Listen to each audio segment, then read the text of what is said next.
Don't ask me why again, we tried again and didn't feel the same. The plans was fucking up the diagram. Winter overseas, I got some bags that need acquiring. We used to get cash, the checks bigger so they wire them. Plug talk, fuck the middleman, bring the supplier in. From Italy to Ireland as part of the requirements. Could've joined the union, Kid Andrew turned to fireman. Right, I'm 20 years old, just purchased my absolute dream car, a 2018 Audi RS3 worth about $70,000. No rich parents, no handouts, no lucky meme coin bullshit. I followed an exact step-by-step plan to get exactly where I am. And in this video, I'm gonna show you guys exactly how I did it so you can do the same. So here it is, 2018 Audi RS3. This is the black optics or black pack edition. So it's the top line RS3 you can get. It has the RS Sport exhaust, has the 19-inch 8.5 wide alloys from standard. It has the diamond stitched leather buckets. It's got the virtual dynamic dash. You see the interior is all carbon fiber Alcantara. B&O speakers, which are pretty awesome. I've also already ordered H&R lowering springs for the car. They're already turned up, just waiting to get them fitted now. And I have also got some HRE 19-inch wheels getting test fitted on another RS3 at the moment to make sure they'll fit, and then I'll have them here as well. So it is gonna look pretty rowdy in the next few months. So yeah, stage 1.5, about 520 horsepower through DS1. I'm on pump 98, and then on E85 it'll do just under 600, like 580, 590, and it's DSG tuned through TVS. So yeah, a lot of fun, a lot of bang for your buck in this car. What do I like about this car? Well, for starters, the look is pretty mean looking. Got the biggest diffuser I've ever seen on a non-supercar from standard. It is super aggressive. Obviously, what's not to love about the engine and the drivetrain? Got the 2.5 we're talking about, 2.5 litre 5-cylinder, which is so fast, so tunable, and sounds insane. Like, I had an S3 before this and a GTI before that, so I've come full circle in terms of, like, I guess Audi's MQB. So like, when I got the S3, I knew that this was the car I wanted, because I knew that'd just be that next step crazier. What I don't like about the car? Well, there's one thing. I somewhat wish I got a model with a pan roof. Unfortunately, New Zealand is so fucking shit, the car market. This was the top spec RS3 available in New Zealand at the time I bought it. Like I said, it's got so much done to it, and it's got so many options, but it doesn't have the pan roof. It's not a big deal. A few of the non-negotiables that I needed in the car weren't available with any of the ones that had the pan roof. And also, this car I bought with like 57,000 K, so super low Ks for an RS3, and a lot of the other options were like 80, 100 type thing. Now you've seen my car, you're probably wondering exactly how I got the money to buy this at such a young age. No, it wasn't through selling a course, it wasn't through some, like I said, some meme coin bullshit. Let's get straight back to my desk so I can show you exactly how I did it. It has a forged turbo inlet and a forged intake pipe. It's not a full open box, but that's probably the next thing I'd be doing performance-wise to this car.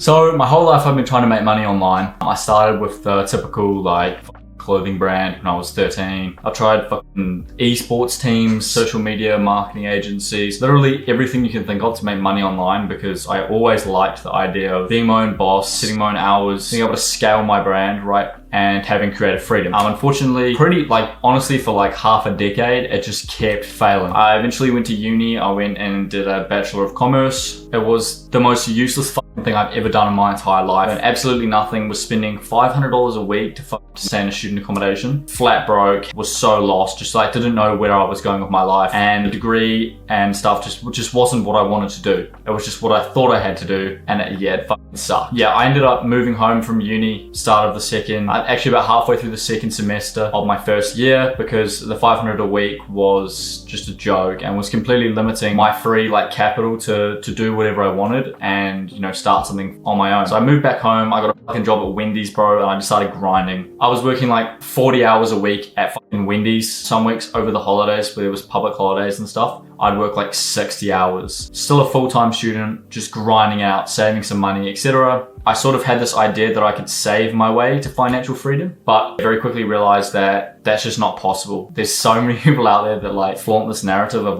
you just need to save more money, right? The reason you don't have what you want is, oh, it's because you're eating up too much, or oh, it's because you have Netflix, and it's bullshit. Most of the people my age that I know don't live the life they want to be living, right? It's not like they're splurging out on a bunch of unnecessary shit. They're having, you know, a little bit of fun here and there, spending a little bit of unnecessary money, but they're not living the life they want to live. They're not having the experiences they want to have. So cutting out the shit that they do have and making their life just and joyless is stupid. So please do not listen to that advice. You need to make more, not save more. You can only save so much before you're just shriveled up in a corner sad. I turned to e-commerce as sort of a last shot in the fucking dark, I guess, making money online. And yeah, quickly turned my life around with that. So what is e-commerce slash dropshipping? E-commerce is just simply the name given for selling anything online. And dropshipping is just like a fulfillment model. Like it's just how you send your products out. Yeah, you're running a store pretty much the same way anyone else does, any big brand, but you're just not holding inventory, which means that you can start super cheap because you don't need to order in a bunch of stock and you don't need to do all the logistics by yourself, like packaging orders, sending them out, that sort of stuff. So it's super easy to start and super efficient as well. Your job is literally just to find products and market them, build out a store and sell them. So that's pretty much what dropshipping is. That's the concept, and it's how I managed to turn my life around in the space of a year. Obviously, there was a few steps to my journey. The first most important step is obviously finding the right products. When you start, you suck. Everyone does. I didn't have a crazy amount of help. I learned a lot of it on my own, and yeah, a lot of trial and error. And to be honest, I lost quite a bit of money just trial and error. And it was super demotivating at first, but I knew people who were winning with e-commerce, so I knew that if I just ran it straight, then I should somewhat start seeing some success eventually, whether it be a fluke, which happens all the time by the way, or through just genuinely getting better. Number two, build out a store. I found this easier because I had some experience with like previous jobs and shit. But building out websites, building out product pages, pretty important as well. Obviously, not as important as finding the right products, but building the store is like the last step that you need to master, right? Because it's the last phase of your funnel before the customer buys it. You're essentially just gotta give them what they want to see and they'll buy it. They get the product interest from your ads and from the product itself, and you just have to show them what they want in order for them to be happy enough to buy it. And at the start, I overcomplicated the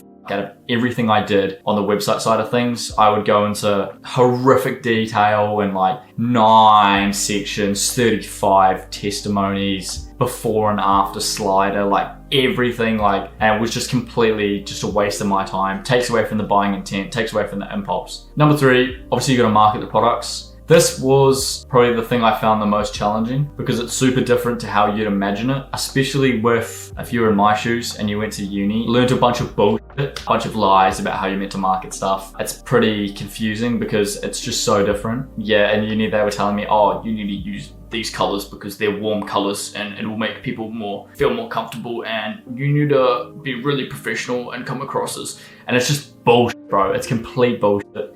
You literally just have to seem as authentic as possible, portray your value straight away, which in our case as dropshippers, it is going to be your upfront because obviously we can source stuff really cheap, we can sell it really cheap. That's our value. That's the value in buying a product from us, is that you can get a good product for cheap. And yeah, just conveying that in a short form piece of content, whether it be an image ad or a video ad, that's the difficulty. Scaling is the 4th step in the journey. Eventually, when you hit your first winning product, you've found the right product, you've made the right landing page, and you have marketed it well, made the right ads, you will find a winner and you'll have to start scaling it. This is probably one of the biggest like gut drop moments in e-com, and especially in dropshipping when you start, because it's like, oh shit, like this is real, like I'm about to start making money. And scaling is super fun. So what we do is we essentially are just increasing our budgets and through a bunch of different strategies in order to increase our sales and increase our profit. This is not as easy always as just increasing the budgets. You can scale horizontally, you can scale vertically. There's a few different ways to scale, and it's a huge part of the learning curve, but it's by far the most fun. 99% of the people on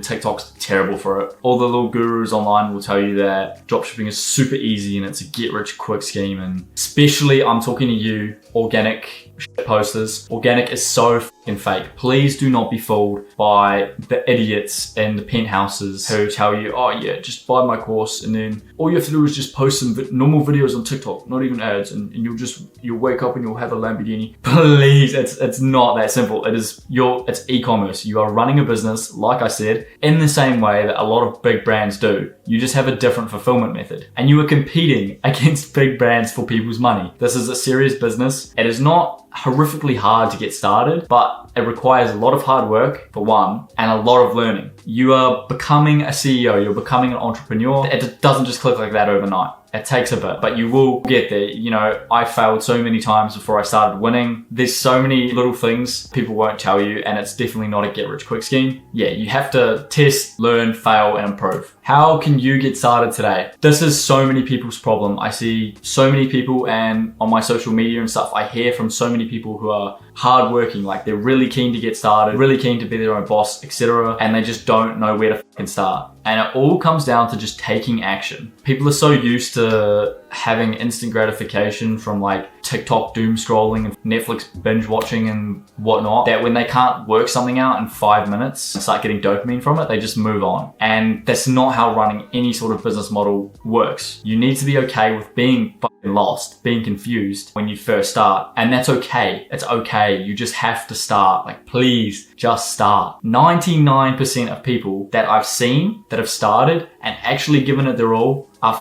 printing money. It's that real. We have a kid in our Discord, Blink, who joined us, started speaking to us in like maybe May or June, and he came to us. He was super unprofitable. He was about to give up and just focus on school. He's 18, right? He's 18. He was going to quit ecom and just focus on his exams. He did 4 million New Zealand dollars in Q4. You can turn it around that quick if you just put the work in. So please, like, just start. That's the first step, is just to start. Set up a Shopify store. There's a bunch of themes on there that are good enough. You can very easily either pay for or get some, you know, better looking themes pretty easily as well. Instead of doom scrolling through fucking TikTok, doom scroll through fucking Pippy ads, or even doom scroll through TikTok on a burner account. Pick a niche that you are interested in, please. I see so many people start and be like, yeah, I'm gonna sell baby products. And it's like, no, you're not, because you don't know what a baby needs. You're 20, bro. So yeah, pick a niche you're interested in, create a burner account on TikTok, right? And another TikTok account, and just engage with a bunch of content in your niche. Eventually you will start finding winning concepts, winning products, and winning creatives. So just replace your regular doom scrolling with doing product research, bro. There's little things to get started that will just change your life. And then yeah, just get started testing ads and testing products. Be okay with failing. Make sure you're learning from your failures, but don't dwell on it. And eventually when, not if, when you hit your fucking first winner, scale with what works. There's a bunch of different ways you can scale. Don't quit mid-scale. Don't get down in the fucking dumps if your first budget bump doesn't fucking pan out. Just keep level-headed, especially that's my biggest advice for when you're scaling, is keep level-headed, stay vigilant. And yeah, I think my final piece of advice for ecom in general is to just be so open-eared to people who know what they're talking about, because there's always something to learn. Me as well, right? I mean, half my time I spend on Twitter is literally just trying to learn from people, because there's always a bigger fish, there's always more information to know. And it's super important that you just, especially when you start, you just got to be a sponge and just absorb all of it. So yeah, I bought my RS3, I bought my Rolex, I bought a bunch of cool shit at 20 just from e-commerce/dropshipping. And anyone can do it, bro. I believe absolutely anyone can do it if they follow the right steps. I'm not particularly smart. I sucked at school. I hated it. You don't have to be a genius. You don't have to have a degree. You just got to put in the time and effort where it matters. If you want to learn like exactly step by step how I did this, I don't have a $400 course to sell you, but I do plan on posting a free one right here on my YouTube. So feel free to subscribe and like so you can be notified when that gets uploaded. Other than that, just take some action, boys, and you can get whatever the you want out of your life. Just crack in, just get started. It's waiting for you. You just gotta go and get it.